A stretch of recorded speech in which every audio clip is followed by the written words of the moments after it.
This past week, I had one of the more interesting sessions at Maritime. It was a rehearsal session, and the band had never met each other before. And long story short, the guitarist ended up busting his hand open on a guitar that he borrowed, bleeding all over the strings. He broke a string. He spilled beer all over the floor. Somehow also broke the output jack of the guitar. And yet, the rehearsal went pretty well, all things considered. And so, there's something to be said about just having to roll with the punches and keeping a positive attitude and staying committed to the music being made despite all of the things that are going wrong, because a couple of the guys in the band were a bit embarrassed, and I said, look, you guys are still working on music despite everything going wrong. Nothing is permanently damaged, and we're all still moving forward here. We're staying invested in the music. And by having that kind of calm, everything's okay attitude, I think that they really appreciated the fact that I was invested in listening to them make music. And that created this sort of feedback loop of everyone maintaining positive. And this band, which didn't exist at all at the beginning of the rehearsal, ended up going home and saying, all right, we can do this. We'll be back in a couple weeks. And I said, that's fine, but you have to bring your own guitar, and you certainly can't bleed anywhere in the studio. This is Earth Tones, episode 31. The Life of a Listener. Luckily, I had my first aid kit. He was all right. We're going to talk about living the life of a listener and being committed to the music. But first, this is an earth sound.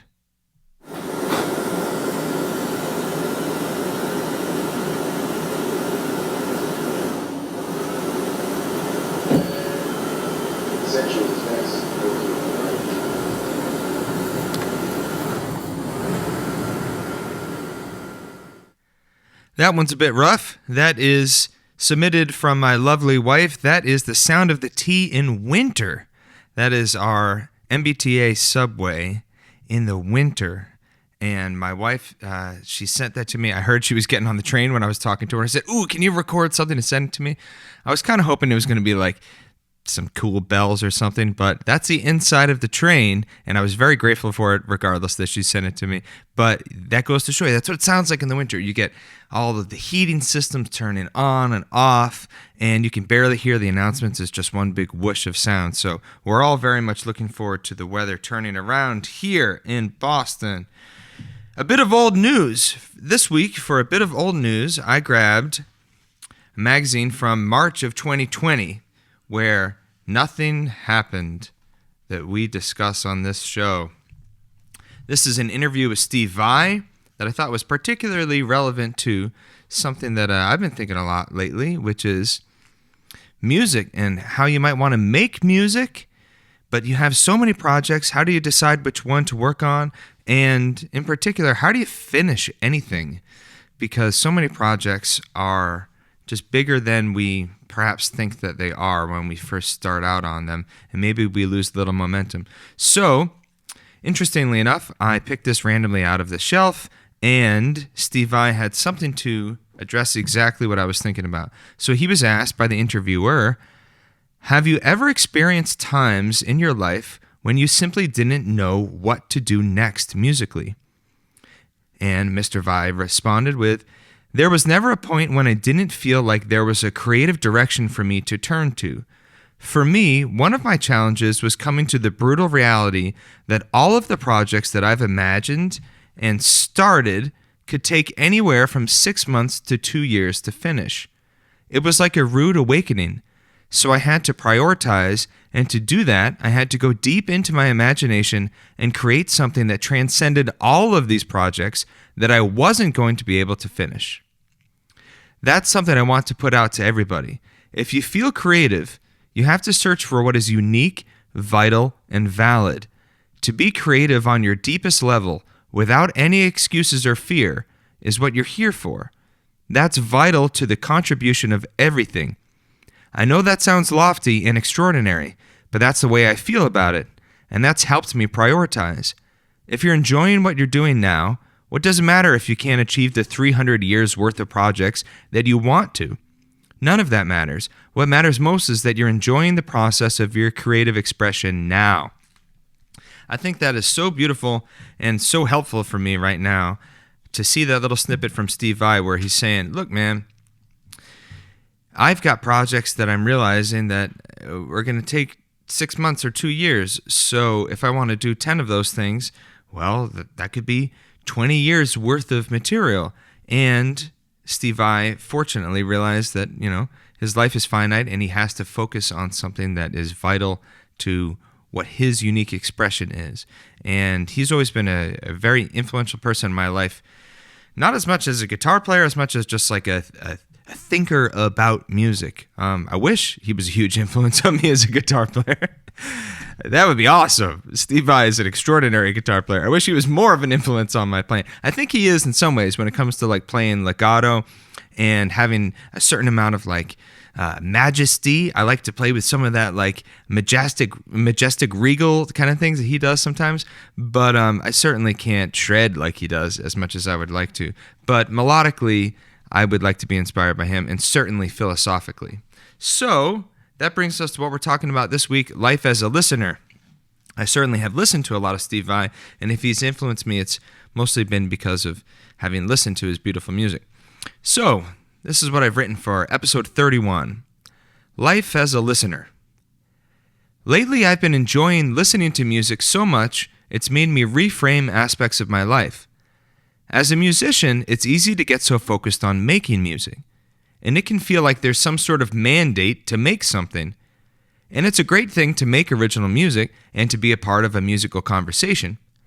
But for all of the music I want to make, I've been considering how great it is to be a fan. The more I develop my skills as a musician and work on creating something of my own, the more my ears open up and I hear and appreciate details in records I've never appreciated before. I find myself completely immersed by listening and finding more joy in it than ever before. And I've started to shift from an identity of a musician towards identifying with being a fan of music. Here on Earth Tones, each week I'm reflecting on my love of music and sharing things I find interesting.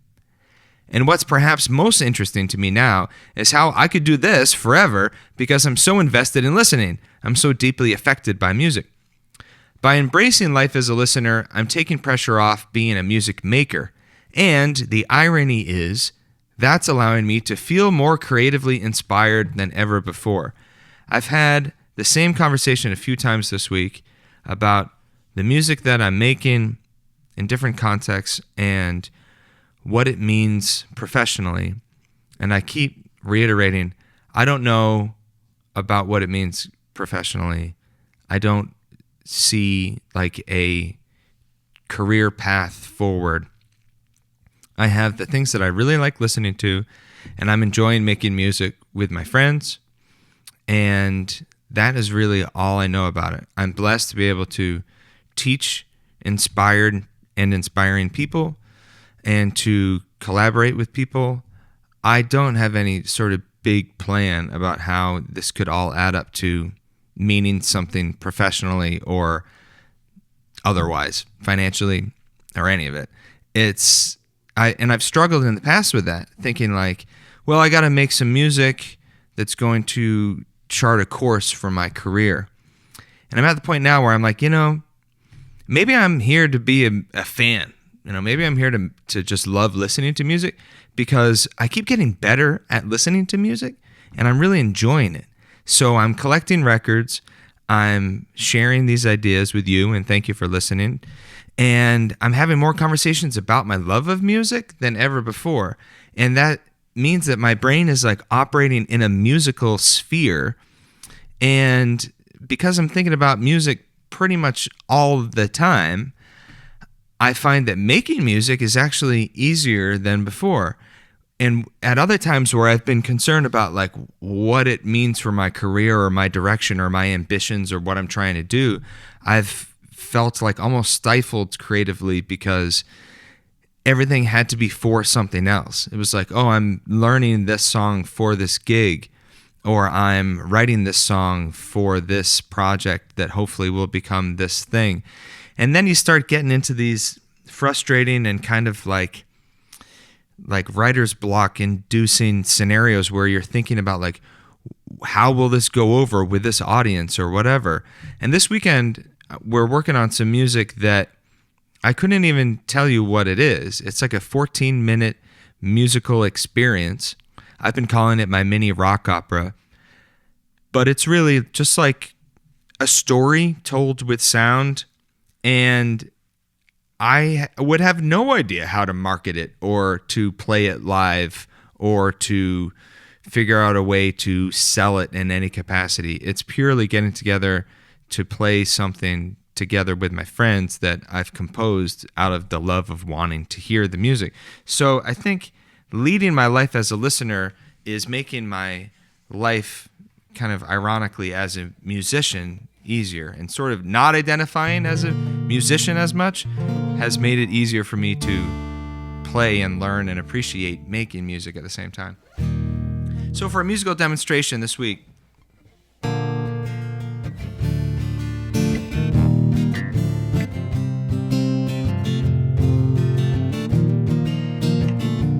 these are the chords from a Townes Van Zandt song called Fairly Well, Miss Carousel,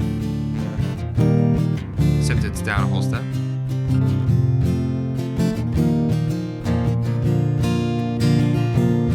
The chorus goes, and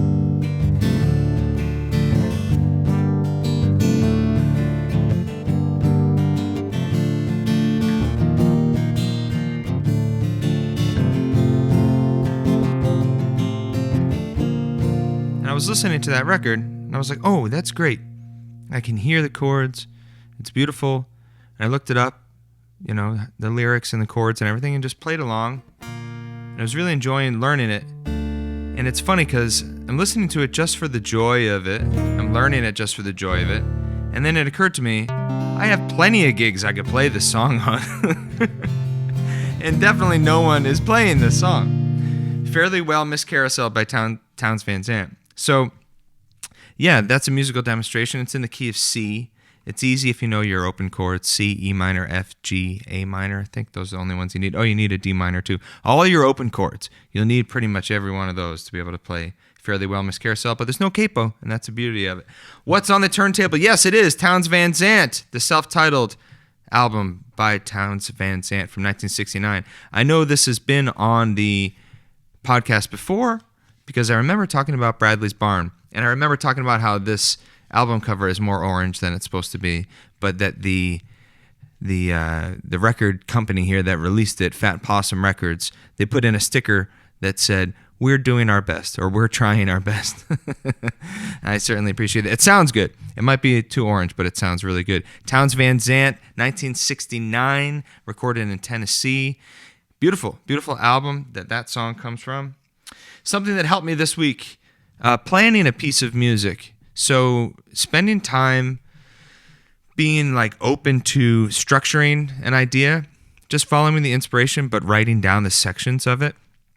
I was working on with my friend Jeff this mini rock opera that we're going to do this weekend, and just giving a label to things and identifying what I want to happen emotionally in each section.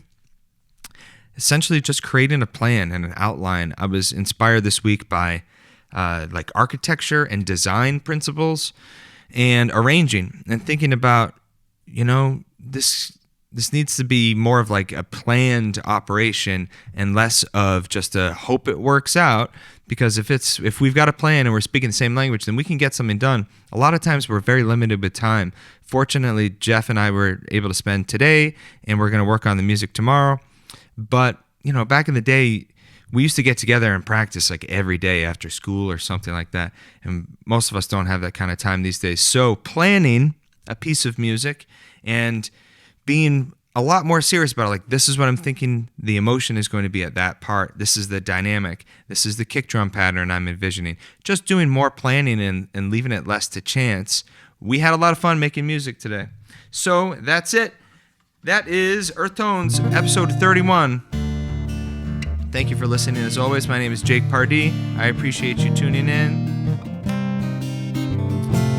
As always, I'm here to remind you we are a uniquely musical species on a fantastically beautiful planet, spiraling through space in a vibrational experience of positivity. You can visit jakepardee.com for more information about me, my music, and maybe this upcoming mini rock opera. And maritimerecording.com to make one of them of your own. Come on by and make your own little mini rock opera. Thank you for listening. I will see you next week for Earth Tones, episode 32.